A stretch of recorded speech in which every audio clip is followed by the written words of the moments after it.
The cabin was already tensed before the plane ever left the ground. It wasn't loud tension. It was the quiet kind, the kind that lived in stiff shoulders, forced smiles, and the dull exhaustion of people who had been awake too long and paid too much for too little comfort. Overhead bins slammed shut. Seatbelts clicked. The air smelled faintly of recycled oxygen and cheap coffee. Father Elijah Brooks sat in the aisle seat near the middle of the aircraft, hands folded neatly on his lap. His collar was unmistakable, black shirt, white cap, the uniform of his calling. He had learned long ago that people reacted to it in different ways, some with reverence, some with suspicion, some with open hostility disguised as curiosity. He had flown hundreds of times. He knew how this worked. Still, something about this flight felt off. The woman beside him avoided eye contact entirely, pressing herself closer to the window as if his presence took up more space than it actually did. Across the aisle, a man stared openly for a moment too long, then looked away when Elijah met his gaze. Elijah exhaled slowly and closed his eyes. He had just finished a 3-day conference. Long sermons, longer conversations, too many confessions carried by people who needed someone to listen. His throat was dry. His head throbbed faintly. All he wanted was water. The seatbelt sign remained on as the aircraft taxied. Flight attendants moved briskly down the aisle, checking compartments, correcting posture, and forcing order with practiced authority. One of them, a woman with tight posture and sharper eyes, stopped 2 rows ahead, laughing lightly with a passenger. When she reached Elijah's row, her expression changed. He noticed it immediately. The pause. The subtle recalculation. "Excuse me," Elijah said gently. "May I have a glass of water, please?" Her eyes flicked to his collar, then to his face, then to his hands. "We're not serving yet," she said flatly. Elisha nodded. "I understand. Even just water would be fine." She tilted her head. "You'll have to wait, like everyone else?" "I'm not asking for anything special," he replied, voice calm. "Just water." She stared at him for a second longer than necessary. "This isn't charity." The words landed heavier than they should have. Elijah blinked. "I didn't say it was." A few nearby passengers looked up now. The cabin quieted in that specific way. It did when something uncomfortable began unfolding. "I only ask for water," Elijah said. "Not a favor." The flight attendant's lips pressed into a thin line. "Sir." I said no. She turned and walked away. Elijah sat still, eyes forward, pulse steady but tight. He had been here before. Not this exact moment, not this flight, but the feeling was familiar. The sense of being reduced. The way simple requests became negotiations when they came from certain mouths. Across the aisle, an elderly white man leaned forward. That was unnecessary. He muttered, not loud enough to challenge her, but loud enough to ease his own conscience. The woman by the window shifted uncomfortably. Minutes passed. The seatbelt sign finally turned off. Beverage carts rolled out. Laughter returned in pieces. Elijah watched as the same flight attendant served drinks 2 passengers ahead of him. Smiles, small talk, efficiency. When she reached his row again, she skipped him. He looked up.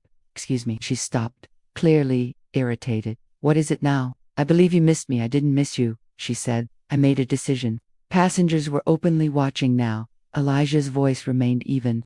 "On what grounds?" Her eyes hardened. "I don't need grounds. I'm doing my job." "I asked for water," he said quietly. "That's all." She leaned closer, lowering her voice, but sharpening it. "You should be grateful you're even seated here." A sharp inhale rippled through the nearby rows. Elijah straightened. "Grateful? Yes," she said. "Some people expect handouts everywhere they go." That did it. A man, a few rows back, stood halfway. "Hey, what's your problem, sir?" "Sit down," she snapped. "No," Elijah said firmly, standing now. "Don't speak to other passengers like that, and don't speak to me like that." The cabin fell into full silence. "I'm a paying customer," Elijah continued. "I asked politely for water. I was denied, mocked, and insulted. I want your supervisor." Her confidence faltered just slightly. "I'll get the purser," she said tightly. She stormed away. The supervisor arrived minutes later, face neutral but alert. Elijah explained calmly, clearly, without embellishment. He didn't raise his voice. He didn't dramatize. He simply told the truth. The flight attendant interrupted repeatedly. He was being demanding. He was disruptive. He made me uncomfortable. The supervisor listened, then turned to the surrounding passengers. Did anyone witness this interaction? Hands rose, slowly at first, then more. One woman spoke. He just asked for water. Another man added, she was rude from the start. The elderly man nodded. There was no reason for it. The supervisor turned back to the attendant. Please step away. The woman's face drained of color. Elijah sat back down, hands shaking now not from fear, but from the release of holding himself together for too long. The supervisor returned with a glass of water. I'm sorry, Father. Elijah accepted it. Thank you. The flight continued, but the air never fully recovered. Whispers followed the attendant when she passed. She avoided Elijah's row entirely. After landing, Elijah thought it was over. He was wrong. At the gate, airport security approached him. Sir, we need to speak with you. The flight attendant stood nearby, arms crossed, eyes cold. He caused a disturbance, she said. Refused instructions. Elijah laughed softly, incredulously. I asked for water. Security hesitated. Passengers gathered again. Phones came out. The supervisor arrived, breathless. There's been a misunderstanding, she said quickly. The passenger did nothing wrong. Security stepped back. The attendant explained it. So you're just going to take his side? This isn't about sides, the supervisor said. It's about facts. Elisha was released. The attendant was escorted away. Videos hit social media within hours. The headline wrote itself. The airline issued a statement. We do not tolerate discrimination of any kind. The attendant was suspended, then terminated. Days later, Elijah sat in his church office, sunlight spilling across wooden floors. His phone buzzed non-stop. Interview requests, messages, support, hate. One message stood out. I was on that flight. I didn't say anything. I'm ashamed. Thank you for standing up. Elijah closed his eyes. He preached that Sunday without notes. Dignity, he said, voice steady, is not something you earn by behaving well. It's something you are born with. And when someone tries to deny it, the response is not silence but truth. The congregation listened. Some cried. Weeks later, the airline invited him to speak at a training session. He stood before rows of uniformed staff. I didn't want revenge, he said. I wanted water and respect. Silence filled the room. If you remember one thing, Elisha continued, let it be this. Service is not about power. It's about humanity. When he boarded his next flight, a flight attendant handed him water before he asked, Welcome aboard, Father. Elisha smiled. Not because things were fixed, but because this time, someone had learned. The flight should have ended there, sealed inside a news cycle that moved on as quickly as it arrived. But moments like that rarely end when the wheels touch the ground. They follow people home. They settle into conversations, into quiet reflections, into the parts of the mind that refuse to let injustice pass as coincidence. For Father Elijah Brooks, the days that followed were heavy in a way he hadn't anticipated. He was used to being visible. The caller made sure of that. But this was different.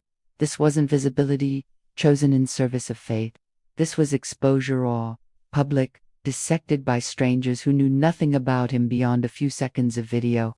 Some messages were overwhelmingly so.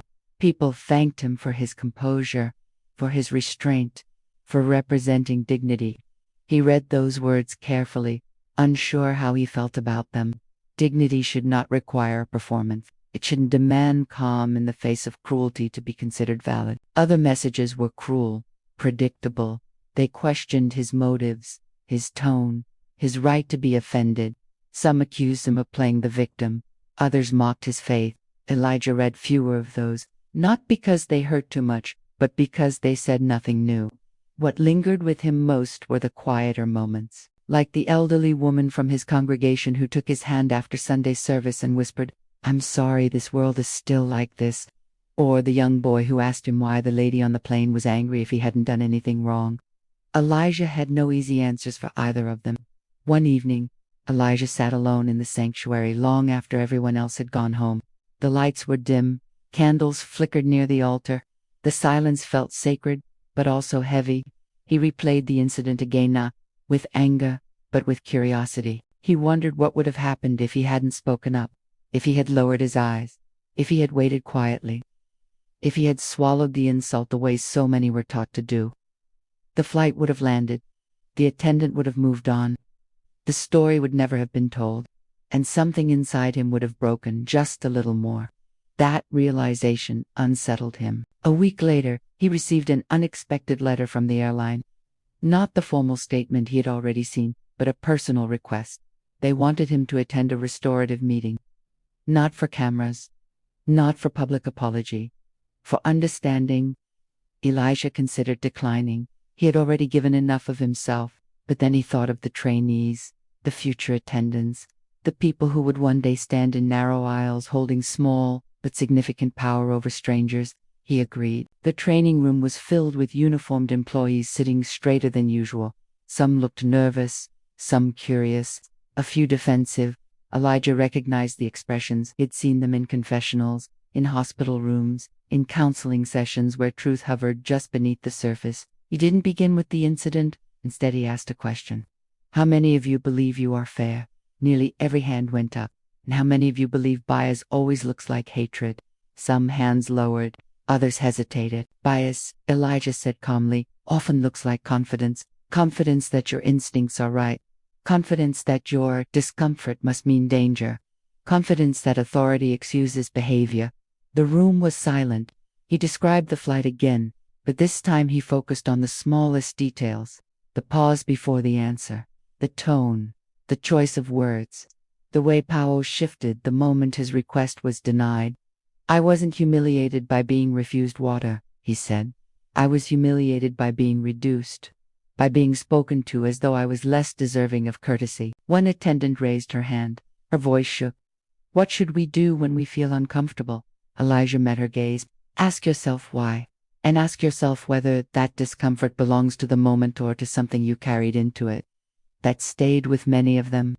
For Elijah, the meeting didn't erase what had happened, but it reframed it. Pain, when acknowledged, could become instruction instead of residue. Life slowly returned to rhythm. Counseling sessions, community outreach, hospital visits, weddings, funerals. The sacred and the ordinary intertwined as they always had. But Elijah noticed something new. People spoke more openly around him now. A young black woman told him about being ignored on flights unless she dressed extra professional. A Latino man spoke about being questioned repeatedly at security. A white congregant admitted he had never noticed these things before, and now couldn't stop seeing them. Elijah listened. That was his calling, after all. To listen without rushing to fix. Months later, he boarded another flight. Different airline, different route, same narrow aisle. As he settled into his seat, a flight attendant approached almost immediately with a tray. Water, sir? He smiled politely. Yes, please. She handed it to him without hesitation. No tone, no pause, just service. It shouldn't have mattered, but it did. Mid-flight, turbulence hit unexpectedly. The plane jolted. Gasps filled the cabin. The seatbelt sign flashed on. Fear, sudden and equal, moved through everyone regardless of background or belief.